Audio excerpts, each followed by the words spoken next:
കോഴിക്കോട് പന്തീരാങ്കാവിൽ ക്ഷേത്രത്തിലെ വിഗ്രഹത്തിൽ ചാർത്തിയ മാല മോഷ്ടിച്ച മേൽശാന്തി പിടിയിൽ. പാലക്കാട് സ്വദേശി ഹരികൃഷ്ണനാണ് പിടിയിലായത്.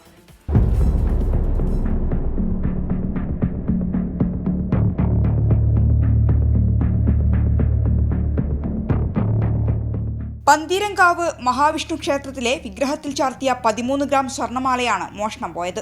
മാല കാണാതായതോടെ ക്ഷേത്രഭാരവാഹികൾ മേൽശാന്തിയോട് ചോദിച്ചിരുന്നു.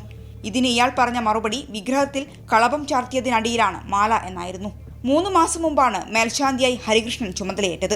ഈ മേൽശാന്തിയുമായി ബന്ധപ്പെട്ട് നിരവധി പരാതികൾ ലഭിച്ചിരുന്നു.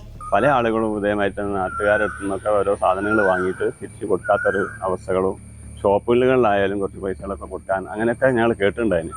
പക്ഷെ അതിന് മുതൽ ഞങ്ങൾ സംശയിച്ച് നോക്കിയ സമയത്താണ് ഞങ്ങൾക്കിത് ഇതൊരു നഷ്ടപ്പെട്ടതായിട്ട് തോന്നിയത്. ഇപ്പോഴാണ് ഞങ്ങളത് പോലീസിനെ വിവരം അറിയിച്ചത്. സംശയം തോന്നിയ ക്ഷേത്രം ഭാരവാഹികൾ ഹരികൃഷ്ണനെ തടഞ്ഞുവെച്ചു. പന്തീരങ്കാവ് പോലീസിൽ വിവരം അറിയിക്കുകയായിരുന്നു. പോലീസ് മേൽശാന്തിയെ കസ്റ്റഡിയിലെടുത്ത് അന്വേഷണം നടത്തിയപ്പോഴാണ് മോഷണ വിവരം പുറത്തറിഞ്ഞത്. മാല ഒരു ജ്വല്ലറിയിൽ പണയം വെച്ചു എന്നാണ് മേൽശാന്തി പോലീസിന് നൽകിയ മൊഴി. ഇത് കണ്ടെത്താനുള്ള ശ്രമം ആരംഭിച്ചിട്ടുണ്ട്. 24 കോഴിക്കോട്.